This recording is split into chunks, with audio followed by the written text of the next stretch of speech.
On va maintenant voir les fonctions pures. C'est quoi une fonction pure?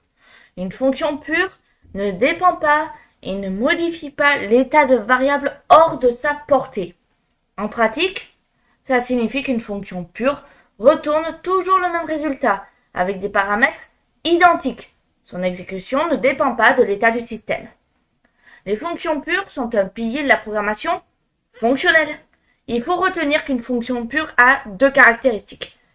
Comme je l'ai dit précédemment, elle retourne toujours la même chose en fonction des paramètres. Elle n'utilise aucune valeur en dehors de sa portée et n'a donc pas d'effet secondaire en dehors de son bloc.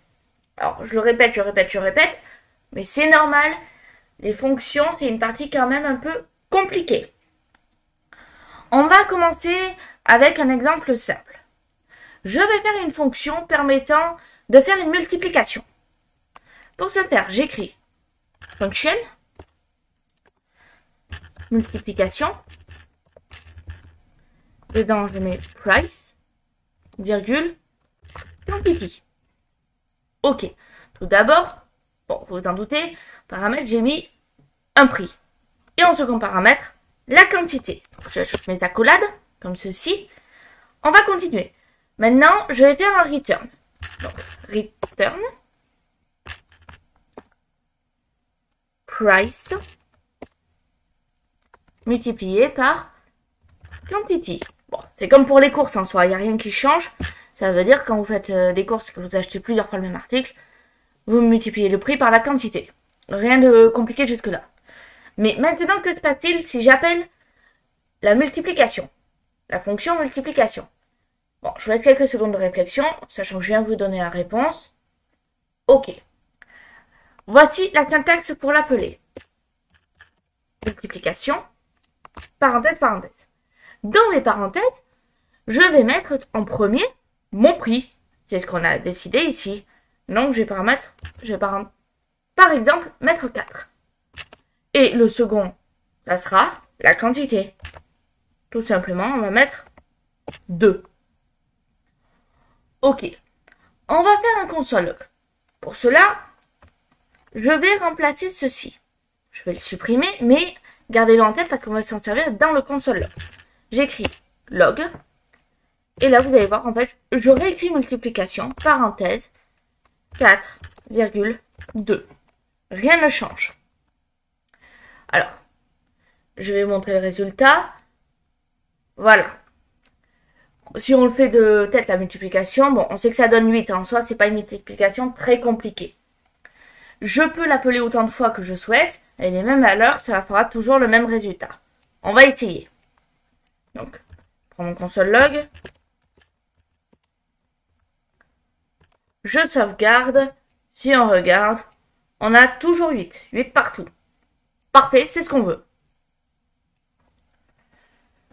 De plus, bon, on n'a pas déclaré de variable à l'extérieur de la fonction.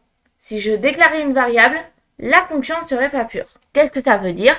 Si je déclare une variable ici, let truc, et que je m'en servais à l'extérieur, ou dans la fonction, ça serait pas pur. Tout simplement. Ok. Je supprime. On n'en a plus besoin parce qu'on va voir un autre exemple. Tout d'abord, je crée un objet nommé value, avec une propriété A ayant la valeur 2. Donc pour ce faire, je fais let values égale accolade A 2.2. Tout simplement. Hop. Voilà. Je vais faire ma fonction. Donc, function. Je vais l'appeler impure func. Dedans, je vais mettre items. Accolade. Qu'est-ce qui s'est passé? J'ai créé une fonction. Cette fonction impure func prend un argument items. Rien de compliqué. Maintenant, je vais déclarer une autre variable. Let b égale 5.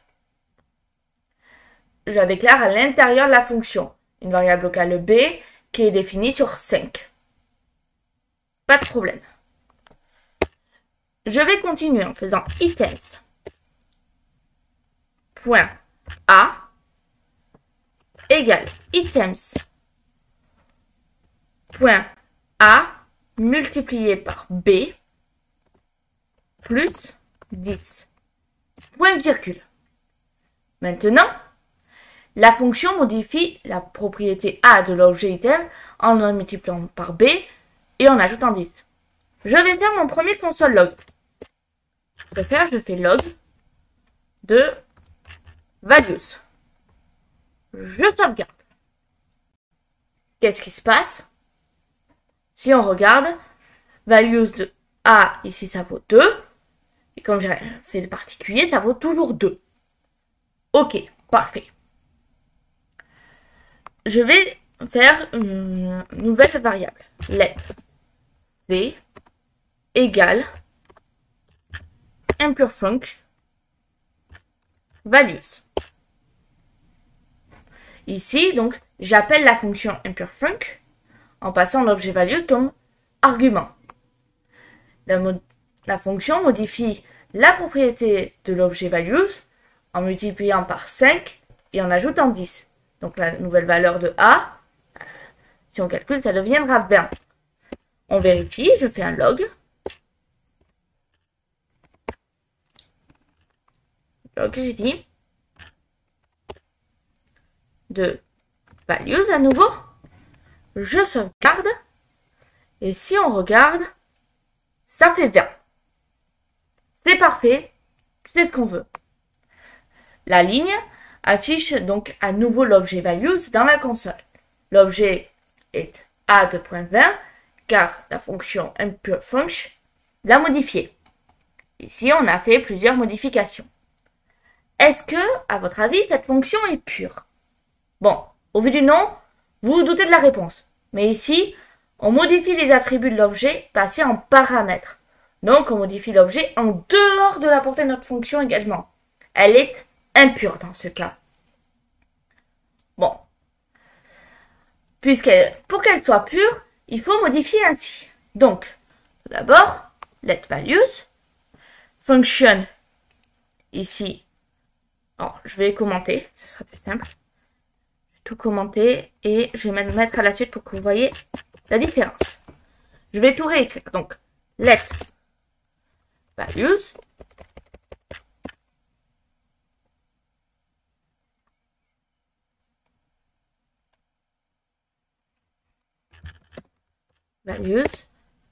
égale accolade A 2.2. Parfait. Maintenant, j'écris function pure function parenthèse A accolade let B égale 5. Point virgule. Je fais A égale A fois B plus B plus 2.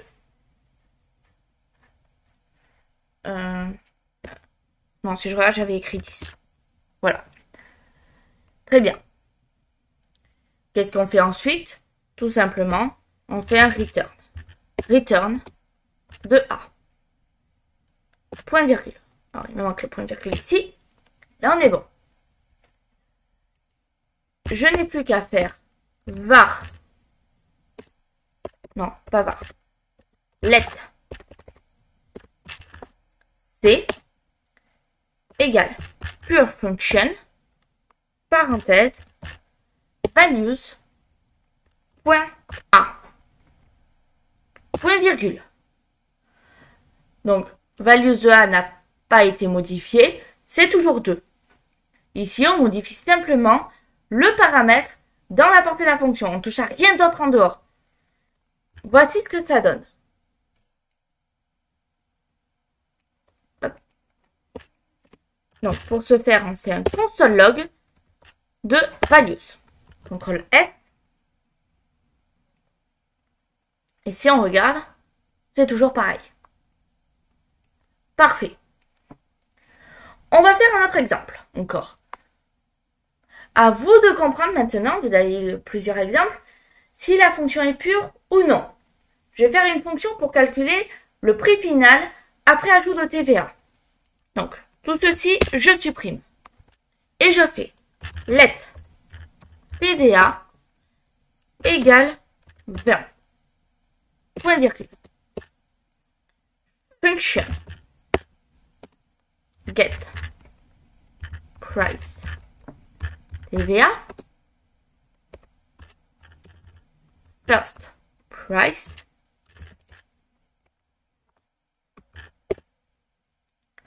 je vais mettre le prix brut que j'appelle first price ici. Là-dedans, ça sera le prix brut. Donc, on a let TVA égale 20. Donc, je mets la TVA à 20. Je continue. Je vais faire return first price multiplié par 100 plus TVA, le tout divisé par 100. Point virgule. Et là, j'ai mon return avec le calcul en fait. Il ne me reste plus qu'à voir ce que ça donne avec un console log. Donc j'écris log get price TVA et je choisis mon prix. Donc on va mettre 30 par exemple. Maintenant, si on regarde, on voit que c'est fonctionnel. Il n'y a aucun souci.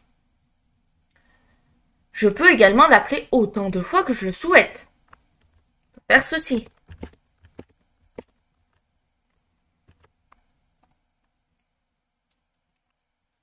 Pas de problème. Cela retournera toujours le même résultat, mais comme vu dans l'exemple précédent, ce n'est pas une fonction pure. Elle est impure, car j'écris la valeur en dehors du bloc de la fonction. Et oui, j'ai déclaré une variable. Je vais maintenant la rendre pure. Je vous laisse essayer de votre côté également. Donc, tout d'abord, j'enlève ceci, parce que ça ne sert à rien. Qu'est-ce qu'on fait maintenant?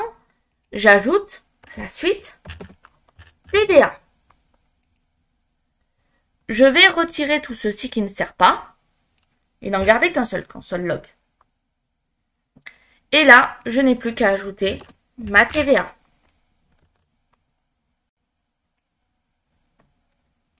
On obtient le même résultat. Elle est pure, car je n'utilise pas de valeur ou variable en dehors de la portée de la fonction. Mais au final, pourquoi on se sert des fonctions pures? Tout simplement, car ça n'a pas d'effet secondaire. Le code est clair et maintenable. Mais bien sûr, vous n'êtes pas obligé de ne faire que des fonctions pures. C'est pour cela qu'on a vu plusieurs types de fonctions et que je vous encourage à tous les tester et à les utiliser car chaque type a ses propres avantages et ses propres inconvénients en fonction des situations dans lesquelles vous vous trouvez.